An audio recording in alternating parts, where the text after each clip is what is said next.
ஈரோடு அருகே கைகாட்டிப்புதூர் என்ற இடத்தைச் சேர்ந்த ரிதன்யா வரதட்சணை கொடுமை வழக்கில் தற்கொலை செய்து கொண்ட சம்பவம் தமிழகம் முழுவதும் அதிர்ச்சியை ஏற்படுத்திய நிலையில் ரிதன்யாவின் மாமியார் சற்று முன்பு கைது செய்யப்பட்டிருக்கிறார். ஏற்கனவே ரிதன்யாவின் மாமனார் ஈஸ்வரமூர்த்தி, அவரது கணவர் கவின்குமார் ஆகியோர் கைது செய்யப்பட்ட நிலையில் இப்போது மாமியாரும் கைது செய்யப்பட்டிருக்கிறார். மாமியார் சித்ராதேவி கைது செய்யப்பட்டிருக்கிறார்.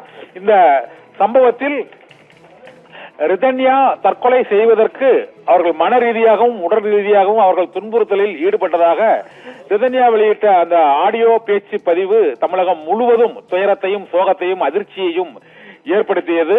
300 பவுன் நகை, 3 கோடி ரூபாய் திருமண செலவு, 80 லட்சம் ரூபாய் மதிப்புடைய வால்வோ கார் ஆகியவற்றை வரதட்சணையாக கொடுத்தும் மேலும் 200 பவுன் நகை கேட்டு அவளை கொடுமைப்படுத்தியதாக ரிதன்யா அந்த ஆடியோவில் பதிவு செய்து வெளியான அந்த ஆடியோ பதிவானது மிகுந்த ஒரு துயரத்தை ஏற்படுத்தியது. அவரது தற்கொலைக்கு தூண்டுதலாக மாமியார் சித்ராதேவி, மாமனார் ஈஸ்வரமூர்த்தி மற்றும் கணவன் கவின்குமார் ஆகியோர் அவரை கொடுமைப்படுத்தியது காவல்துறையினரின் விசாரணையில் உறுதிப்படுத்தப்பட்டிருப்பதை அடுத்து இப்போது தற்கொலை செய்து கொண்ட ரிதன்யாவின் மாமியாரும் கைது செய்யப்பட்டிருக்கிறார். ஏற்கனவே அவரது மாமனார் ஈஸ்வரமூர்த்தியும் கணவர் கவின்குமாரும் கைது செய்யப்பட்ட நிலையில் திருமணமான 77 நாட்களில் வரதட்சணை கொடுமையால் அந்த ரிதன்யாவை பலமுறை உடல் ரீதியாகவும் மன ரீதியாகவும் துன்புறுத்தியதால் அவர் தற்கொலை செய்து கொண்ட சம்பவம் தமிழகம் முழுவதும் அதிர்ச்சியை ஏற்படுத்திய நிலையில் நேற்று திருப்பூர் மாவட்ட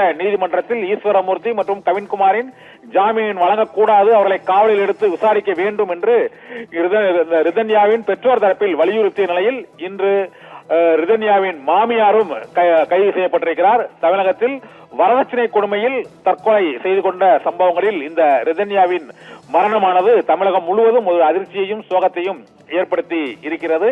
இந்த சூழ்நிலையில் இன்று ஈரோட்டில் அந்த ரிதன்யாவின் மாமியார் சித்ராதேவியும் கைது செய்யப்பட்டிருக்கிறார். இந்த வழக்கு வரதட்சணை கொடுமை வழக்கில் 3 பேருமே கைது செய்யப்பட்டுள்ள சூழ்நிலையில் தொடர்ந்து இந்த வரதட்சணை கொடுமைக்கு எதிரான இந்த வழக்கு விசாரணையானது அடுத்த கட்டத்தில் அவர்களை காவலில் எடுத்து விசாரிப்பதற்கான மனு தாக்கல் செய்யப்பட்டுள்ள நிலையில் அவர்களிடம் காவலில் எடுத்து விசாரித்து அந்த ஆவணங்கள் தொடர்பாக நீதிமன்றத்தில் அடுத்த கட்ட விசாரணை நடைபெறும் என தெரிகிறது.